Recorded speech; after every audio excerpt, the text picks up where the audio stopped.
and you'll all get a little notification that you just will say okay to. We'll make this available for our registrants who weren't able to join us today or had to cancel. And we've had several people say, oh, will you please record it so that we can watch it later? So once we get the recording all done and uploaded to YouTube, we will share that out with you if you want to share that. Cool. Thank you all for coming. I'm Sharon Coronado, and I am the coordinating librarian for adult services. And I am happy to have my good friend here, Jim Seybert, Hi. who is our audiobook narrator, our local audiobook narrator with us today. Every town should have at least one, right? Every town. He's. It's kind of like the village idiot. He's our audiobook narrator. I won't allow anyone to speak to Jim that way. Yeah. So we're going to do some questions for Jim, and you're welcome to unmute yourselves and ask questions as we go. This is just kind of an informal, fun program that we have planned. If you can't unmute or aren't comfortable doing that, feel free to put your questions into the chat, and I will ask Jim those questions as we go. I'm going to do probably a great disservice to my friend Jim with this introduction. So if I've missed anything, sir, please tell us. All right. I'm taking notes to make sure you got it all. So as we said, Jim Seybert is a SLO County resident, and he has recorded more than 75 books from a studio in his home, which he is joining us from today, as you can see. He's an award-winning narrator and has worked for major publishing houses like Penguin, Tantor, HarperCollins, Hachette, and more. And Jim was nominated for the SOVAS Award, which you'll have to tell us what that means. Okay. SOVAS. Okay. Right now or after? After. Okay. And also won the Earphones Award from Audiophile magazine for his reading of Patient Care, Death and Life in the Emergency Room by Paul Seward. Fun book. Yeah. You can connect with Jim's numerous other works by visiting his website at jimseybert.com. And if you're a local author or know a local author looking for a narrator, Jim should be your first audition. Yeah, that would be nice. Yeah. Okay, did I miss anything there? Is there anything you would like us to know about you?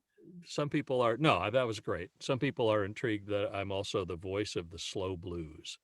I'm the public address announcer when you go to a slow blues baseball game. I'm the one that reads off the numbers for the free hot sauce.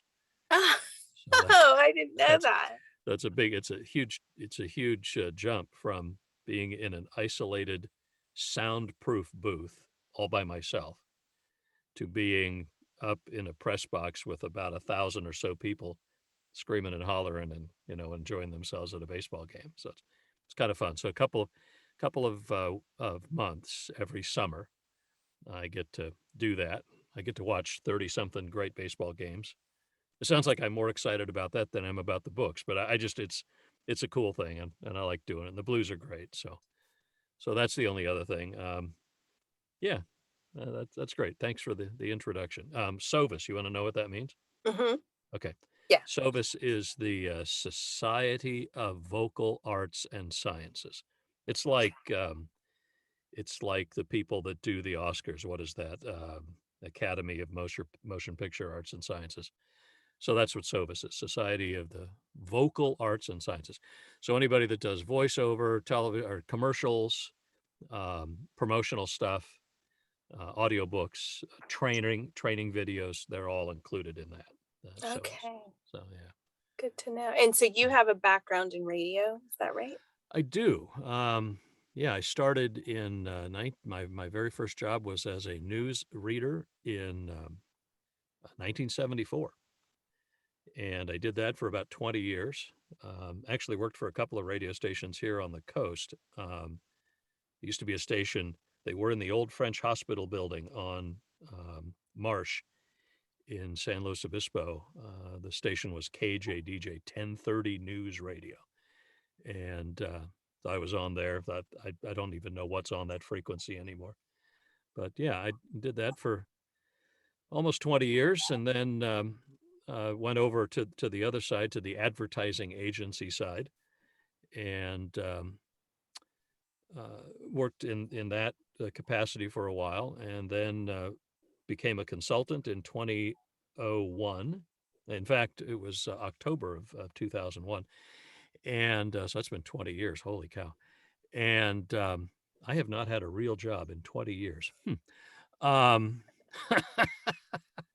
and then about 5, 6 years ago, I was driving through Oklahoma or Kansas or one of those places, and at night, and the only thing on the radio at night, this was part of a job that I was in. The only thing on the radio at night in the middle of the country is, Spanish religion or country music.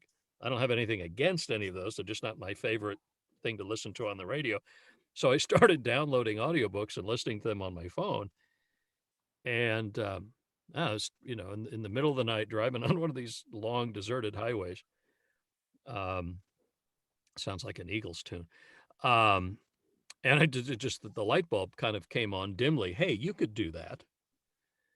And so I knew some friends. I had worked part of my consulting was in the publishing business. I started writing to people and saying, "Hey, I'd like to narrate audiobooks. What do I do? How do I do this?"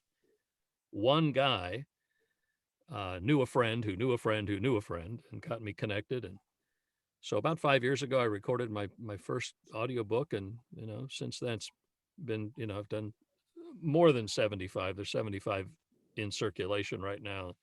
I got 2 or 3 in what's called post production. It's being edited, all that. Now 75 sounds like a lot. Um, it really isn't. Um, there, I have friends who do. I have one friend, a woman in Cincinnati, who did 85 books last year. Last year, and she's a mom, and so she has kids to take care of. Plus, she's recording. Another friend that did, I don't know, 75 or 80 books. He's a young dad. I don't want to work that hard. Um, so 75 sounds like a lot, but in the scope of things, um, I'm a player, but I'm not the most productive of all of them. Well, give us a sense of like, let me let this person in, um, of your process. So you just the time that it takes to read a book. Oh, So because 75 books, I mean, I would be lucky that I could finish just reading a book one time. yeah, So 75 sounds like a lot to me, but let us know what yeah, it's like. yeah. I mean, everything's relative, right? So yeah, rule of thumb, rule of thumb. When you listen to a 10-hour book, there is somewhere between 60 and 100 hours of process that went into that 10-hour book. And three about three of those 10 hours for each hour is the narrator. So in a 10-hour book, I will have invested about 3 hours. Part of that is prep, um, going over vocabulary, making sure you have all the words um, pronounced correctly. I'm doing a book right now that has a lot of Jesuit philosophy. I didn't grow up in that tradition, and so a lot of the Jesuit philosophy is a lot of the words are unfamiliar to me. So I spent some time researching that. Um, I have a book coming up next. The next one I'm doing is about an A-10 combat fighter pilot in Desert Storm. It's about a 16-hour book, and there's all sorts of military terms that I'll research. So part of that 3 hours per finished hour is the research. Um, then I don't I don't read every single word of every book before I record, but I do pretty pretty meticulously go through the script and mark it up. I On my iPad I have an application called iAnnotate, and so I can write on it. And what I'm doing there is um, I'm looking for places to restart. In other words, you don't want to read every single paragraph with the same emphasis. So I'm reading along, oh, okay, he finishes a thought there.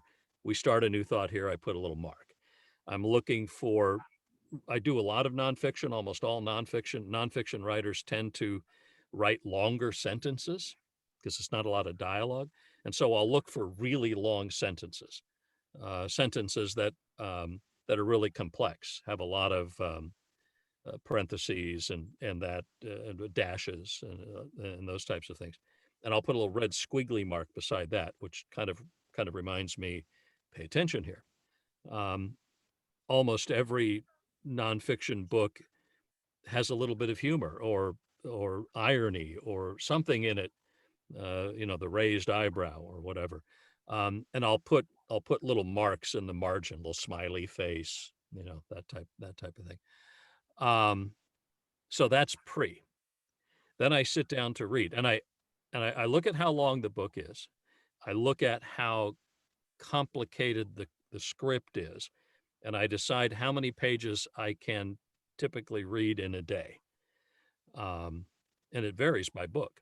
The book I just finished, it took me all day from 7 in the morning until about 3 in the afternoon to do 30 pages because it was very dense, very, very, very well written, but very dense. The book I'm currently reading, I can do those 30 from 7 o'clock until about 10. I just whiz right through it. So I look at how long it's going to take me to record the book, and then I look at the deadline when the publisher has told me they want it back, and I mark the book out. I say, okay, these 30 pages I'm going to do on Monday, and these 30 pages I'm going to do on Tuesday, and. So I mark it all up. So I have a plan, and then every morning I get up at 5 and make some tea and fix my wife's lunch, and she goes off to work, and then before I go into the booth, I review that day's um, script. Just real quick, go through it. Oh, okay, yeah, there's that, and oh yeah, and over here he's got this big long parenthetical thing. So I just kind of get my head in the right place, and then come down to this little room. It's 4 feet by 4 feet on the outside and 39 inches by 39 inches on the inside. And it's real dark and quiet, and sit down and read. And then when the chapter is over, I export it, um, being about as technical as you can be. I export that and send it on to the publisher so that every day I'm sending them what I've recorded. About 2 weeks after I'm done recording, I get back what's called pickups, which is a nice way of saying corrections. These are the mistakes you made. We try to have as few as possible mistakes. Again, it depends on the book. Sometimes I'll get a book back and there'll be just a handful, and sometimes there'll be 30 mistakes that I've made, or sometimes more. And there's a process that you use to repair those. It's a lot like word processing, where you go in, you just pull the word out and put a new one in. This one is, it's a little bit more detailed than that, but you replace a sentence here and there. And a lot of times those mistakes are things I don't even know about. My mouth has made a gleeking noise or something, or my thumb. I've got a thumb that cracks all the time, and I don't notice that. But the editor hears that, because when you're listening to an audiobook, you don't want to hear that. You don't want to hear tummy rumbles or sniffles or you know extemporaneous noise in the background. So anyway, so that's the process. So, Your really short question, just that just took off like yeast on dough and just raised up to a huge answer. well, no, I mean, as an audiobook listener, and I assume many of our folks in the audience are Yeah. enthusiasts of audiobooks, it just feels like they sit down and read it, so these kinds of things are really interesting. Yeah. So, That's what I thought. I got to tell you, Sharon, the first one I did, um, I'd been a newsreader all my life, and for a long time, and comfortable in front of microphones. I got that first script, and oh my goodness, I couldn't go a half a page without making a mistake, because they want accuracy. The interesting thing is when I was a newsreader, I could do what's called rip and read. You go over to the teletype machine, you rip it off, you start reading. I was really good at that. Part of the part of the skill that you develop as a newsreader is when you make a mistake, maybe you change the syntax or you add a word, you re-edit it as you're as you're going. You never stop. You just keep going. You never see the newsreaders on the news, on the TV or on the radio stop and go back. And that's okay because you're not shooting for word accuracy. You're shooting for the accuracy of the report. When you're doing a book, the author has spent a lot of time deciding exactly what words are going to go in that sentence, and you darn well better get it right. And so that, that was just messing me up until finally one of my coaches, one of my prime performance coaches, I was talking about it, and he goes, Jim, he goes, man, he says, sometimes I'll do the same sentence 12 times until I get it right. It was like a burden was just lifted off. I don't have to be perfect in the read. I have to be perfect in the final output, the final recording. But it really did lift some burden off of me. I try to be as accurate as I can as I'm reading the first time, the raw video or the raw audio through. But sometimes if you're spending too much time on perfection, you don't get it done. Does that make sense? Yeah. Okay. Yeah, it does. Yeah. So when you do those pickups, Yeah. it could just be a word. How does it match up? Because it's a different day, you're in a Yeah. different mood. Right. That opens up a whole thing. What they do is they send you almost all of them. There's a couple of publishers that don't, and I'd rather not work for them. They send you what's called a voice match file. So the editor, while they are listening, the proofer, will grab a clip, the sentence or whatever that you've recorded, and they'll put that in a file. And so I'll get a file. You mentioned, some of the publishers, all of those that you mentioned in the intro, they will send me a file that's a voice match file. And let's say I've made 10 mistakes in the book. So there'll be 10 of these little clips with a couple of seconds between each one. And so and then they'll also send me the PDF of the script with that sentence highlighted. And they'll send a spreadsheet with the reason that it was picked up. Either I mispronounced it, there was a noise, I misread it, I missed a word, I added a word. And so I will listen to the clip, to the voice match clip, and I will match the tone, the cadence, the melody, all of those different things that you're looking for. Occasionally, I don't do a lot of character voices because it's nonfiction, so you don't expect that in that. But occasionally, if I'm doing a book, did a book recently with a lot of quotes from LBJ, President Johnson. I didn't try to do LBJ, but in the longer quotes, I kind of dropped my voice just a little bit so the listener could tell this was not the narrator, this was LBJ speaking. And so I would have to match that and send it back to him. So it's once you get the hang of that, it's pretty easy because you listen, you match your voice, you hit record, and you record it. Hmm. Now, the interesting thing about that opens up another, here goes another one of these longer answers for a short question. One of the things that we voice actors have to be really careful with is taking care of this thing, the voice, the instrument. Um, if It's one of the few jobs I know of that if you have a stuffy nose, it's not that it makes work more difficult, it makes work impossible. If my voice doesn't sound the same as it did yesterday, and I record today's chapters with a little bit of a stuffy nose, like this, the listener's they're they're gonna be listening along, and they're done with chapter 2, and they go into chapter 3. What the heck happened? So you just have to be really, really careful of that. If you have, hot pizza and burn your tongue, chances are you can't work tomorrow. So it's kind of it's one of those occupational things. Even the clothing that we wear. I have this Hawaiian shirt on now because I'm kind of known for that, when I appear in public.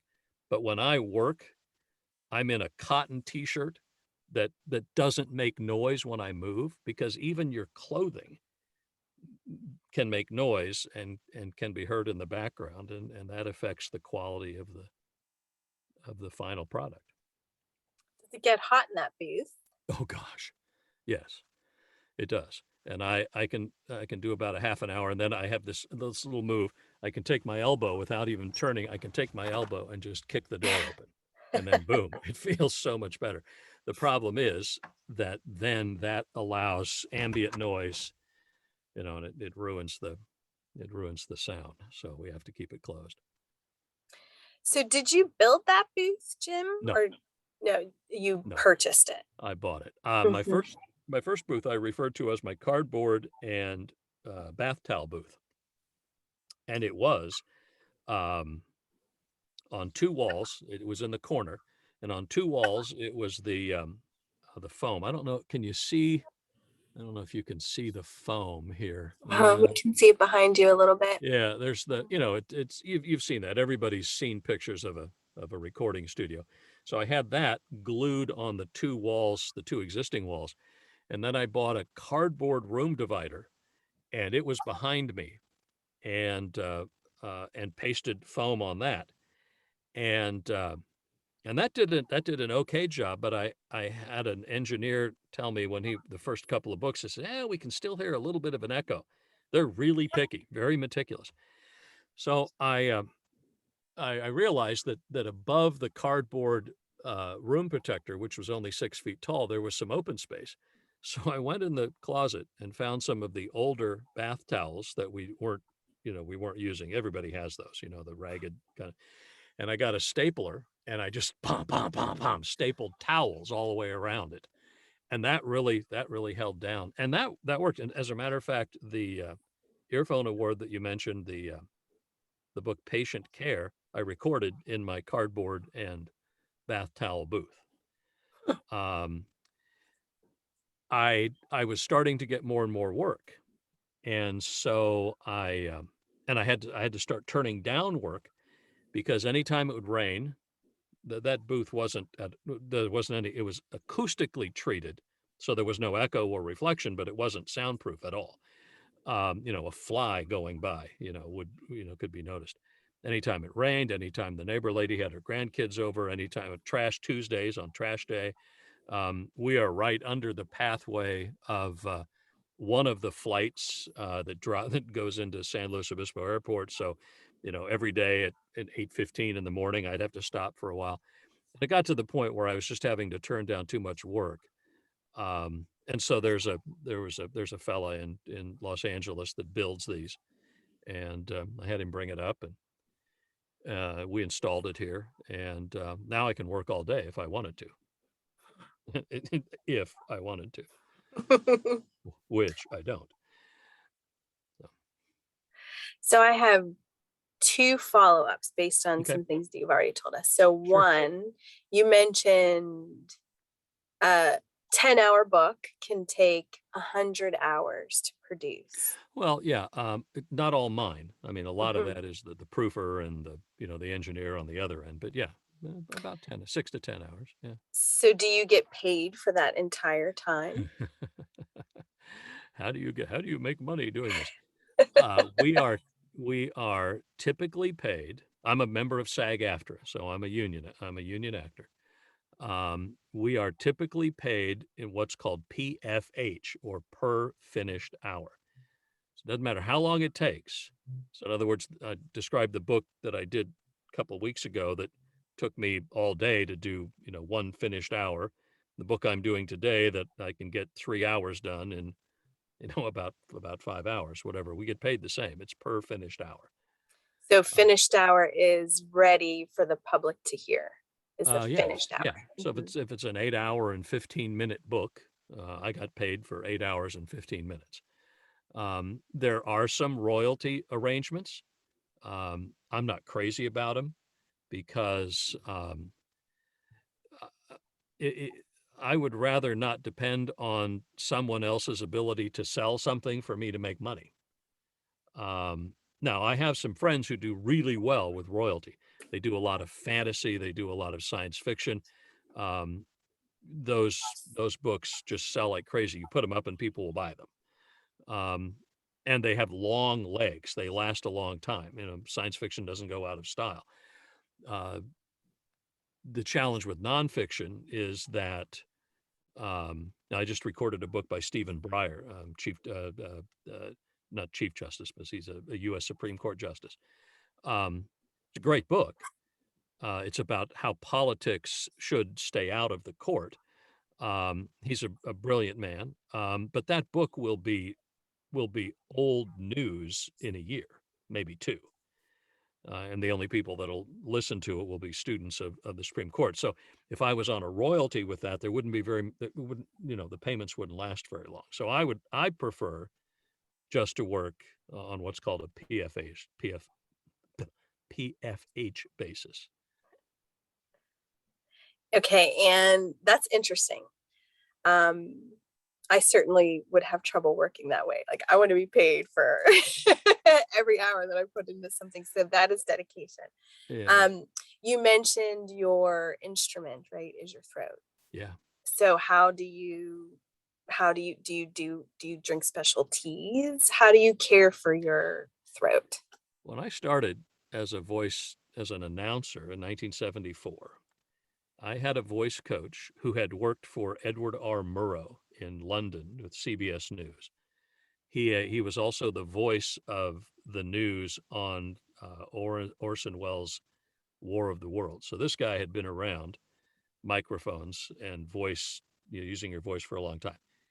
1974, his instruction to us was, gentlemen, you need to smoke menthol cigarettes and learn to gargle with whiskey.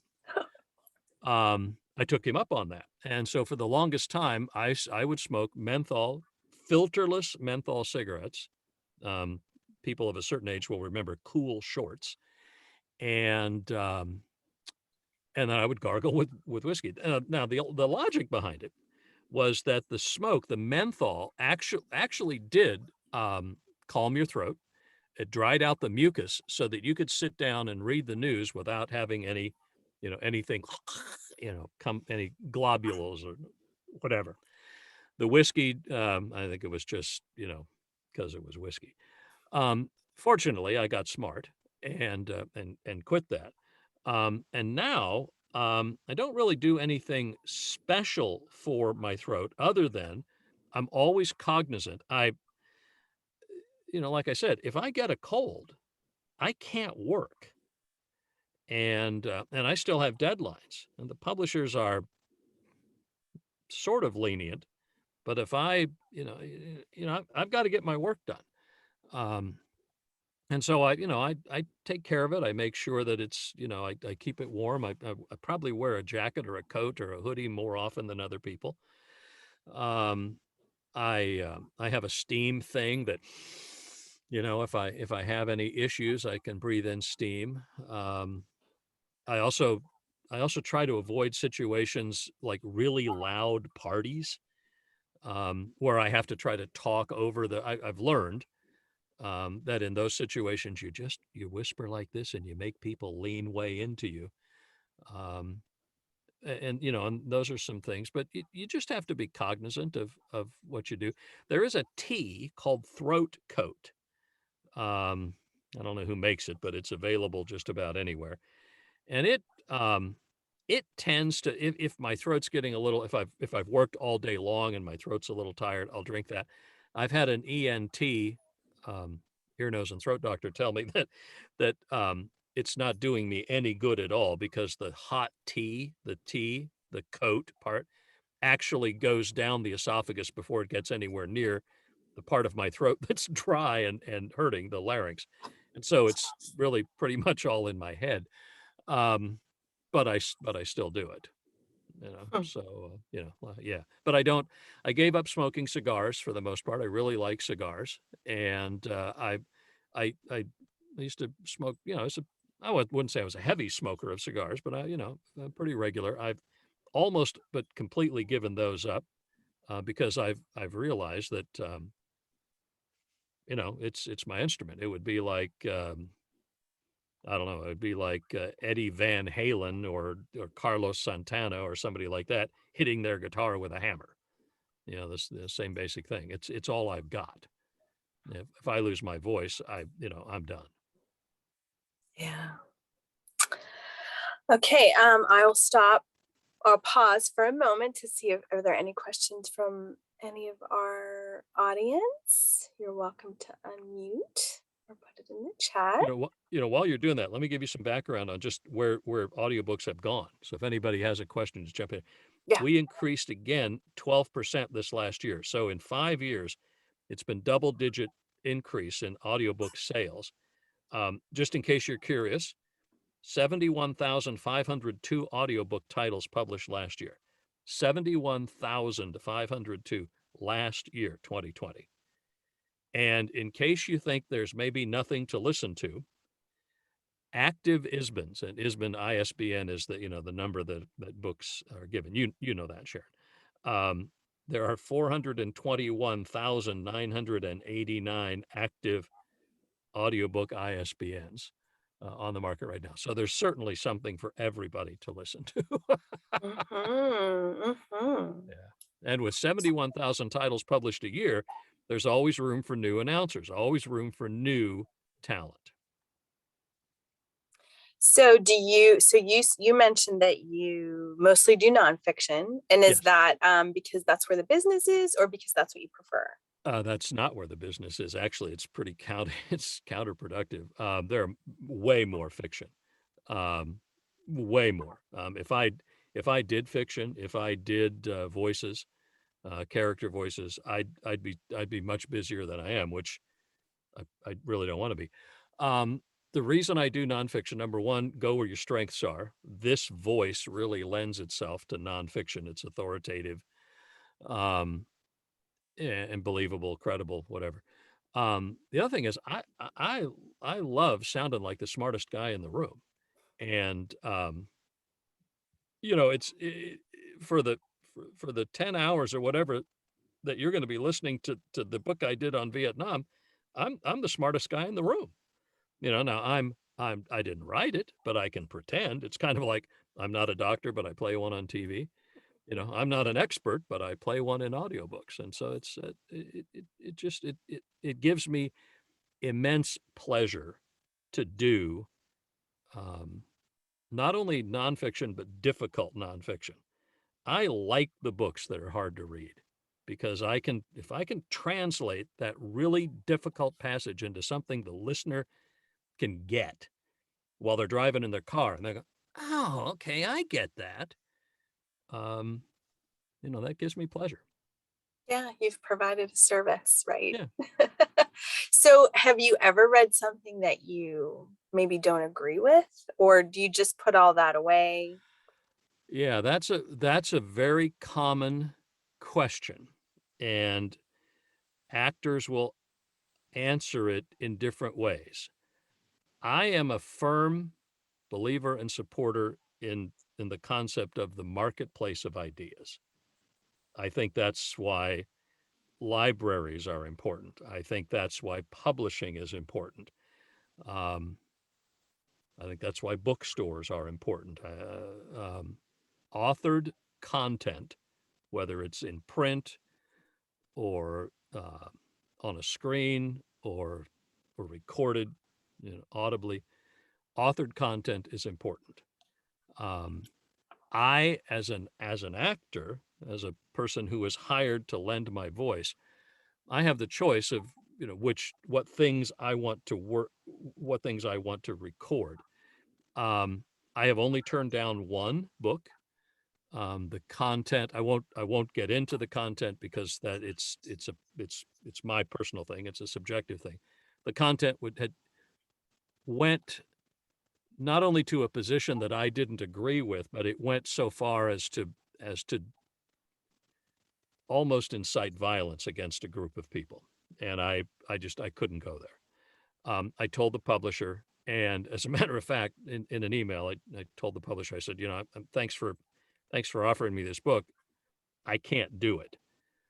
And she says, and I told her a couple of the sections that I just really had problems with. And she says, oh my goodness, she had not read through the whole book herself, and she actually went and turned it down. So that book, somebody else had to publish that one. But I do, I'm fairly liberal in my political leanings and philosophy, and I've done books on both sides. I just did a book. Well, they were almost back to back. Chuck Robb, who was the former governor of Virginia, Democrat who married LBJ's daughter Linda Bird back in the 60s. Pretty liberal Democrat, governor of Virginia. And about 2 or 3 weeks later, I did a book by Mark Sanford, who was the Republican governor of South Carolina. You'll remember Sanford. He was the one that they thought he was backpacking in Appalachia, and he was actually with a mistress down in Argentina or something. Big blow up. He wrote a very well written book on how conservative Republicans should respond to Trumpism. It's very well done. I didn't agree with most of his conclusions, other than he's kind of anti-Trump, but um, uh, I didn't agree with a lot of his conclusions on public, social welfare programs and those types of things. But it was well done, and because it's the marketplace of ideas. Um, the the example I give, there was a movie a few years ago, um, produced and directed by Spike Lee, called Black Klansman. I don't know if you're familiar with it, but it was the story of a black policeman in Colorado Springs who, uh, be, through phone conversations, actually ended up joining the Ku Klux Klan in Colorado Springs. And when he actually had to show up in meetings, a white cop who worked with him went, in his place. It's an excellent movie. Adam Driver and a number of other people. The the racists in that movie, the actors who played the racists, the Ku Klux Klan, had to read some disgustingly virulent lines. I mean, it was just awful what the script had them say. This was a true story, by the way. Um, no one thought poorly of those actors for doing that. They were playing a part, and that's what I'm doing when I'm reading books that I don't necessarily, I don't follow their philosophy. I'm presenting that information on behalf of the author. It's not my idea. Those aren't my thoughts. And so I don't have a problem with it, and I'm not justifying it. I mean, it's my job. I do it. Um, I have, as I said, I've turned down one that went too far. I've never been presented with any others that I thought went too far. There's some, as I'm reading them, the back of my mind goes, really? You, you really think this? But I defy you to listen to those books and to catch any um, any feeling of of derision toward the author or anything. I mean, I become that author for the period of that book. I guess that's not unlike buying books for the library, right? No matter what my political leaning Yeah, is, I still have to make sure yeah, all the voices are heard. So very exactly. similar. Yeah. Yeah, yeah. I mean, it's that's why Benjamin Franklin wanted libraries to be publicly funded, because he thought it was very important to the republic to have the marketplace of ideas. In fact, he may have been the one that came up with that, although that sounds a little more modern than Ben Franklin would say. But yeah, it's I just no like that. different. No Yeah, different. marketplace of ideas. I Yeah. like that. Okay, I'm gonna if anyone has questions, feel free to put it in the chat or unmute yourself. But I had a small list. There were some people who had to cancel and asked if this would be recorded. So then I said, if there are any questions that you have, let me know what they are. So these are in no particular order. Okay. How has the pandemic affected audiobook production? I mean, we're hearing lots of things about supply chains and things like that. I suppose you were probably well positioned to be working from home. Yeah, we were we were probably the only group, our our brothers and sisters in radio um, also continued to work, but every other SAG after actor, I mean, they couldn't go on set, they couldn't do anything. So we kept working. A lot of them, I have some friends down in L.A., Hollywood, and even in New York, who were screen actors, television, who set up studios really fast in their home so that they could record audiobooks. So there has been an influx of talent wanting to record audiobooks. A lot more people than there was a couple of years ago. That'll drizzle back down as the sets open and as people go back to work.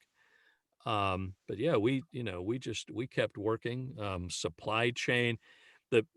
I guess maybe the only difference is I work with a lot of casting directors at major publishers, and they are no longer in their New York offices. They are almost all still working from home because, I mean, who wouldn't want to?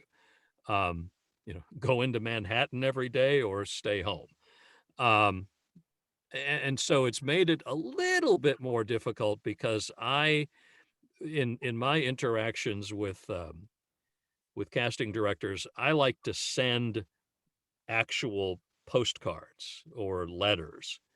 Here's what I've been working on. I feel that it's a more personal approach. It stands out over the 100 or so emails they get every day. I can't do that. I don't have their home addresses for the most part. There's a couple that I'm more friendly with than others.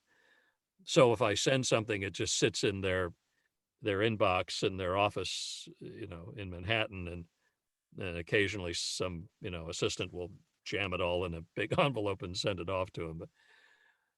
But other than that, yeah. So I actually the SAG After Foundation, which is a charitable arm of the union. Uh, Quite a few of us, myself included, contributed for quite a while a portion of every book we did toward that to help actors who couldn't pay their rent or that type of thing. Mhm. So, if actors, not just voiceover actors, but Mhm. actors are coming, more into the industry, is Yeah. there room for new audiobook narrators who are not professional voiceover? Uh, it's going to be tougher than it used to be, but I think there's still room. Um, it all depends on what you want to get out of it. I mean, if you want to win, an audio award, you want to win the big prize, you may have trouble. If you just love using your voice to tell stories, um, the number of books that are available, they're always going to be out there. They're always for someone who is diligent in practice and working on their craft and they take it professionally, there's always going to be work. Is it always going to be able to pay your mortgage? Probably not. But acting, never has. I mean, the story of the actor, waiting tables and all that. I mean, it's the same thing. I have a lot of friends in this business um, who have multiple other jobs, and they do all of that stuff because they love acting. If you can think of anything else you'd rather do, do it. But if nothing else satisfies you, I get tremendous pleasure out of doing what I do. I mean, there's something about sitting down, as hard as it is sometimes, and as much as I complain about it, um, I get tremendous pleasure out of doing what I do. Um, and I can say I would do it for no money because I have.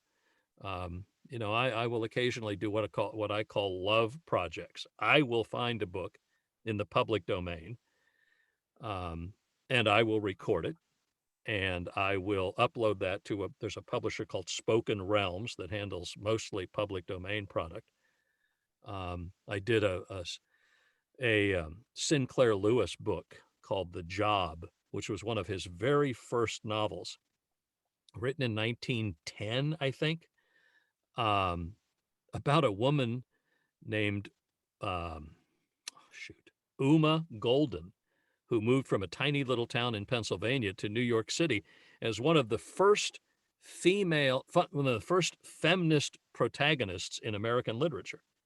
I recorded it, uploaded it. I've made maybe in royalties, maybe $100 off of it, but it was a love project. If if if that doesn't turn you on, you probably shouldn't want to do this. You should want to do it for the joy of doing it. Now, if there were no money in it, I probably wouldn't keep doing it because a lot of this stuff, I mean, this microphone I'm talking into here costs a lot, and this and the booth and everything else and the training, the constant training. But anyway, I hope that answered your question. It did. Okay. Okay, so when you work for publishers, hmm and then when you do Spoken Realms, where you Yeah. upload a passion project, hmm when you work for publishers, are they actually like producing and engineering it for you? And then when you Yes. do something from Spoken Realms, you're doing all that entire process? The answer to your first question is yes, they do all of that stuff. I record it, send them what's called raw audio. The mistakes, uh, it is as mistake proof as I can make it. Doesn't mean there aren't some mistakes in it, but it's raw. It's what we call it punch and roll audio. Um, and then they handle all the rest. They handle the proofing, they handle the engineering, they handle the distribution. They send me the pickups, the corrections, all that. When I do a passion project, I record it and then I hire proofers and engineers to do that work for me. I don't that I loathe that stuff. I mean, first of all, you should never proof your own stuff because you'll never catch the mistakes. And and the engineering part of it, I'm not technically qualified to do that. So I hire somebody. Could I do it? But costs me money. Costs me like $100 per finished hour to have somebody do that. But it also stopped the opportunity cost. If I didn't pay somebody to do it and I did all that engineering myself, then I'm out of the studio, I'm out of the booth, and I can't record, which is how I make my money. So I'd rather pay somebody to do it, get it off my table, get it off my plate, and go back to doing what I do. That makes sense. Doesn't So make you, sense to it doesn't make sense to everybody. So right. yeah, some people will just push back on that, but yeah, I mean it really does. When you pencil it out, it makes sense. So you belong to the union, and then you Yes. have some of these built-in expenses to make money. hmm So do you say this is how much I will do this project for, or does the publisher say we'll pay you this much? There's union scale, Hmm. and then in some cases, I can request experience with that publisher. I can request a rate that's above scale. Okay. So you build some of that Yeah, into your ask, yeah. yeah, and each publisher is a different signatory. So each publisher has a different contract with the union, and so scale will range, depending on who you work for. What about new people? Like during the pandemic, and somebody was like, "Oh, I'll buy a microphone and I'll do this for $25." Yeah, you get what you pay for. Um, uh, the people who would buy that don't know what quality production sounds like. There is so much more to it than just a voice. So much more to it than just a voice. Um, that'd be like somebody buying a couple of good pots and pans and nice knives, and and saying I can I can cook you the same kind of meal that Emeril Lagasse can cook you, but I'll only charge you, $10 for it. The reality is it's not going to be the same. But if you've never eaten Emeril Lagasse's food, you don't know any better. So you go ahead and do it. And I won't say more power to them because I wish they wouldn't. But um, I mean, you in a gig economy, you can do what you do. When people do that, it affects us. It affects union actors because now there's one more project that's that somebody's taken off the table, and they've taken it off the table at a dramatically reduced rate. But you get what you pay for, and the chances of a book that's recorded by somebody that says, yeah, I'll do it for $25 an hour, the chances of that selling are pretty slim because it's not just not going to sound right. It's going to sound bad. Mm-hmm, mm-hmm. The quality is just not going to be there. Well, I've listened to some audiobooks that were read by the author, and as much as I thought I would enjoy it, I mean, I won't mention it because I don't want to Yeah. be rude or anything, Oh, but yeah. yeah, it's not fun to listen to those types of books. I have a friend who is not only a very seasoned audiobook narrator, but also a television and stage actor who now spends a considerable amount of his time coaching authors who want to read their own book. And, marked improvement. And some do really well, and most don't. Don't do well. There's something to be said about listening to an author record their own book. Just the especially in nonfiction, because they're just so passionate. They've spent 10 years researching this thing, and now they finally turned it into a book. Who knows better how to do that than they do? But the mouth noise, the breaths, the the lack of rhythm and melody, and the lack of engagement really can get orally tiring after some time. And we could share notes on some great authors. I mean, some fantastic best-selling authors who have tried to record their own books, and they just shouldn't, because they're unlistenable. Yeah. Yeah, the only book I have ever turned back in to Audible, which you can do if you buy a book and then you just don't like it, you can turn it back in, was one of those. Highly respected fiction author who just should never, ever sit down in front of a microphone ever again. But then I can't write, the way this author does. So it's a trade-off. Yeah, not everything translates. We have an interesting question in the chat if you Okay, want to answer this. go for it. Okay, I used to work with a man whose daughter worked for a publisher. One of her jobs was to wine and dine the talent when they were in town. Do they Yeah. still do that? No, I wish. I wish. You know, guys like Simon Vance or Scott Brick, or, and if you listen to a lot of audiobooks, Hillary Huber, Johnny Heller, some of those guys, the publishers, when they're in town, they might buy them a drink. Margins are just thin everywhere. Before, pre-pandemic, we'd have a couple of times a year, we'd get together for conventions, little mini conventions. They were called, for some reason, they couldn't call them mixers. They had to call them socials. I'm not sure exactly why. I'm not into that. I guess maybe somebody can explain it to me at some point. But they would, they'd do those where they'd have the little shrimp and, watercress sandwiches and that type of thing. But yeah, there isn't as much of that anymore, unfortunately. And I think most of us would rather just, we'd rather be paid our rate than have somebody stick a piece of shrimp in our hand. I guess that's for the authors, huh? Yeah. Well, Book signings. and even authors. I mean, I spent some time consulting for publishers, and man, in the let's see, when was it? In the very late 90s. No, it would have been the mid '00s. So the 2005, 2006 advances, which is what authors are paid uh, before they even write the book, advances were just slashed. I mean, they were the word decimated, has its roots in 10% deca, and they were. I mean, they people who were getting $20,000 and $30,000 advances for nonfiction books were getting $5,000 advances. So there were just a lot of margin squeezing, which happens all in any industry.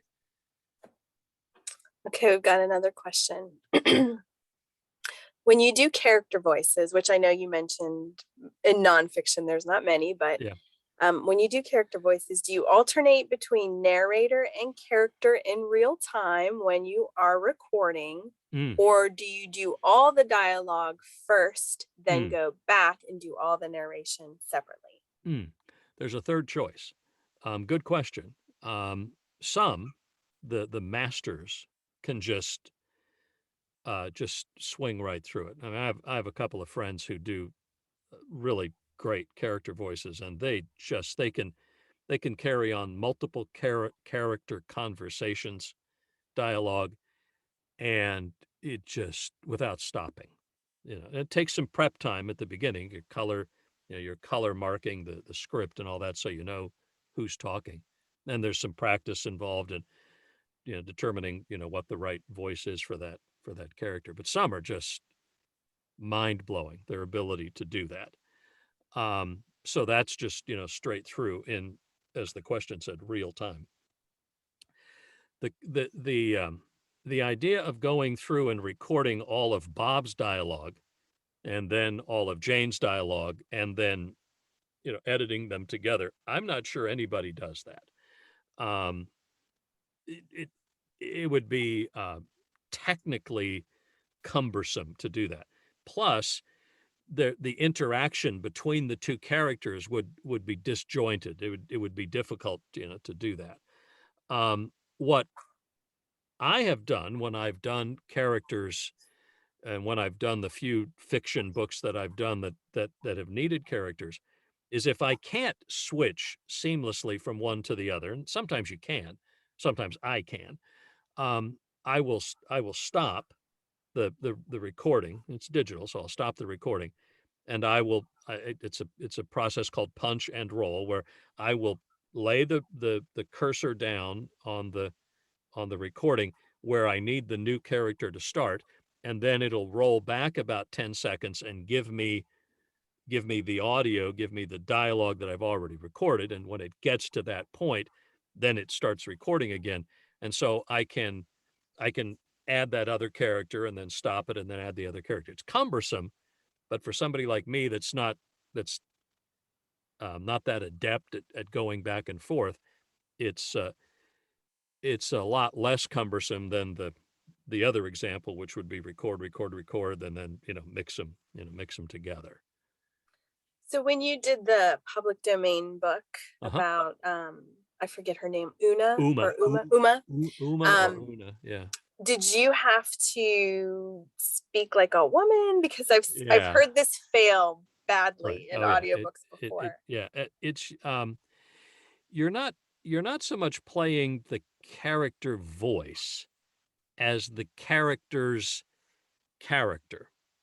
So she was at the beginning of the book a very innocent, wide-eyed, um, mid-20s girl from Pennsylvania who had never seen anything like New York City.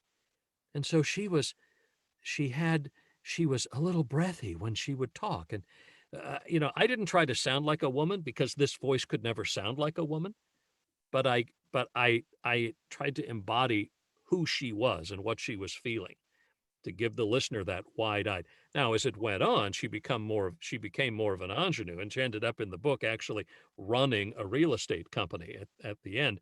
And so her voice would change a little bit, but it wasn't me trying to sound like a woman because that would be ridiculous. Yeah, there was a really good book. It's excellent story.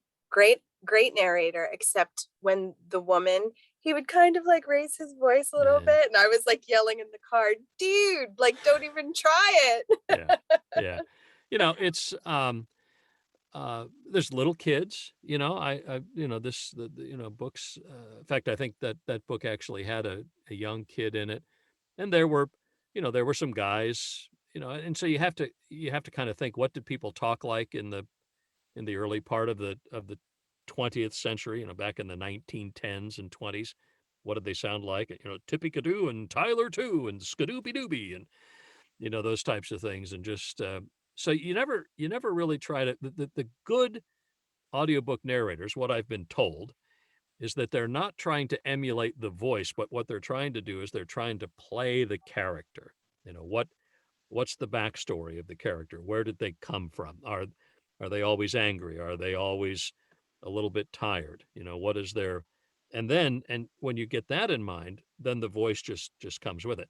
Now, I'll also say there are some very successful fiction narrators who do very little with their characters.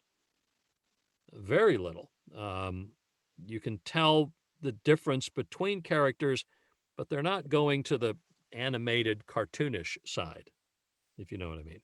And then there are others who can do the, um, dozens and dozens of voices in one book, and they're fun to listen to. So is that up to the narrator to decide, or does the author or the publisher say, "I need you to be able to do this in an Australian accent"? Well, it's a combination. It depends on the relationship. When you write a book and you sign a contract over to a publisher as the author, you've pretty much, unless it's written into the contract, you've pretty much given your baby to somebody else. Okay. And so they decide. I very seldom does the author. I mean, I've done 5 books for Alan Dershowitz. He has no idea who I am, other than maybe he listened to a clip or two on social media and said, "Well, who is that guy?" And so I've had no contact with him. On the other hand, I've done a couple of books, where the authors have specifically hired me, and so the author there has a lot more input into how the book goes. But basically, the narrator, in a lot of cases, we will provide what's called a first 15 or whatever. We'll give them a little bit of an audition of here's how I think this should sound. They sign off on it or not, and we go for it. But the whole idea of the author or even the publisher, coming back and wanting, step by step changes and approval, that doesn't happen. If a publisher wants to have that much meticulous involvement, they'll hire a director who will, in the old days, who will sit on the other side of the glass while you're in the studio. Today, they will just get on like we are here on Zoom. Um, I've done that. I did the book for Penguin Random House right at the beginning of the pandemic. That was about wearing masks, and it was a very quick quick turnaround book. And they actually had a director. I think he was in L.A. Would listen in on Zoom while I recorded, and then in my ear, it's Jim. Can you go back and do that sentence again? You stumbled over that word. Oh, okay. So I'll go back and do it again. So that happens. Mhm. Huh. So it's 1:07. I want to ask you one more question, and then I want to Okay. give you a chance to like say anything maybe that I failed to ask or Oh my. anything like that. Okay, so Okay. the final question for me, and this is Yeah. my question. Okay. Um, so I assume you do auditions. So Uh-huh. my question, and I may be wrong about that, but I'm curious how you deal with rejection. Yeah.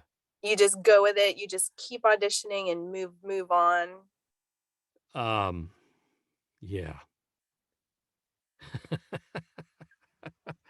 um, I could be glib. Um, yeah. It's rejection is never easy. I mean, um, but to have any kind of longevity in any of the arts, any subjective thing, from cooking to writing to painting to acting, singing, dancing, any of those, and I'm sure I'm missing some. You've got to develop an ability to just say, oh well, I didn't get that one. I'll get the next one. I'll get the next one. I'll get the next one. One of the things that helps is to understand that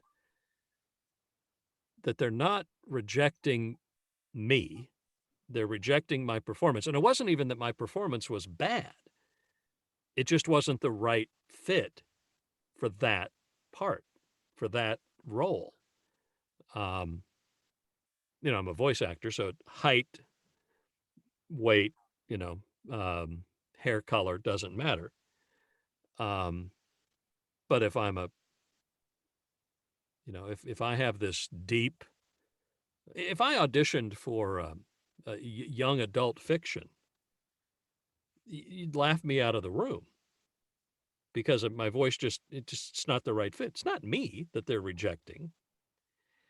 And, and so I can do a book, and there'll be two or three men who sound quite a bit like me. And one of them the author listens to it, or the casting director listens to it and says, oh, I like the way he sounds. Not that they don't like the way I sound. They just like the way the other guy sounds. But it can get frustrating after a while. And you can say, oh, I'm just never going to audition again. Those people shouldn't be doing this. I mean, you just have to have a resiliency, I guess. Maybe tough skin is probably not the right thing. But they all, we all go to auditions for a part that we really want, and then we don't get it, and that's disappointing. And then there's other times. I mean, I audition probably once or twice a week for projects, and sometimes not as often, but once or twice a week, and most of them I don't get. And it's not because I didn't do the audition right. It's just because I wasn't the right voice. Makes sense. Okay, Mhm. good. I might even believe it at some point. Oh, see, because you're very confident in your answer. So I Well, want to hear you say it hurts. It hurts a little. it does. I mean, sometimes, sometimes it does. It hurts, sometimes like, man, I really wanted that book Yeah. because it was just, it was the right voice. It was the perfect thing. I love the topic. I love the, but somebody That's else got it. And when I get them, when I win, it's not really winning. When I'm selected, somebody else didn't. It's not because I was better. mhm. Now you can get lost in that. I mean, if you suck, if you're just bad and you audition, or I was on just the other day, I was on an open call audition. So it's like probably 100 people online in this Zoom situation. Actually, it was Clubhouse, and you were given a minute to read what you had brought. And they had 2 hours. They didn't get to everybody. They didn't get to me. So I spent a whole 2 hours listening to other people audition. But one guy comes on and he says, well, I really don't have anything prepared. I just grabbed something off the shelf. And I'm just going to sit here. And, I wanted to reach through the phone and just strangle it. First of all, you're not respecting the process, but also, now you've got a whole bunch of working actors that want the job, and you're taking their time. Mm. It wasn't just me that felt that way, because afterwards I got on a kind of a chat room with some of the other folks that were on this thing, and we were all pissed at the guy. Mhm. So he won't get any drinks bought for him the next time, but whatever. So So there is a question in the chat. How do sure. you audition? Send in a tape? So you just kind of touched on that a little bit in Yeah, Clubhouse. tape. What a quaint word, tape. Uh, tape is what you use to stick things to the wall anymore. But I understand. I mean, we still call it footage, and it's not, it's not.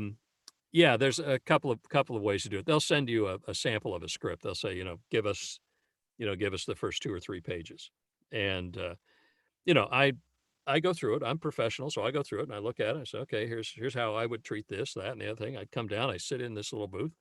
I record it, and either put it on my Dropbox and give them a link, or sometimes they'll provide an FTP, some sort of transfer protocol, and send it up.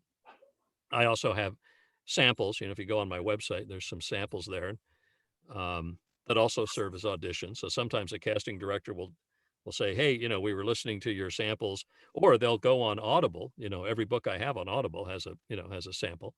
We went on Audible and we listened to these 2 or 3 books you did on, political science. And so we think you should do this one. Do you want this book? Yeah. You make it sound so easy. I don't know if it's experience. I mean, yeah, it's experience, I guess. But Yeah. now that makes me sound like some old guy. Oh, it's just experience. You just, you learn the ropes. Yeah. Okay, I will, if there's something that you wanted to leave the audience with that I failed to ask, now's your time, or if anyone else has You any know, other questions.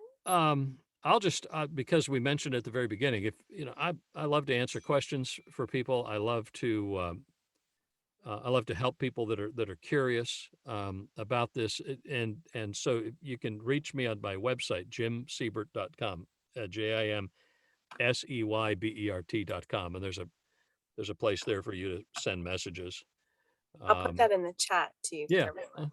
Okay. Yeah, that'd be great. I love doing this, and I love talking about it. You ask good questions, and so yeah, thanks. It was fun. All right. Okay. Yeah. Anyone else have any questions for our narrator? Otherwise, we'll let you get back to your day. Okay. That's Thinking it. now. That's Okay. it, sir. Thank All you right. so much. Bye. Thanks, Karen. Pleasure. Bye, Bye-bye. everybody. Thank you. And again, I'll send the link once it's recorded. And Jim, we would love to have you back anytime. All You right. betcha. Take care, everybody. Bye.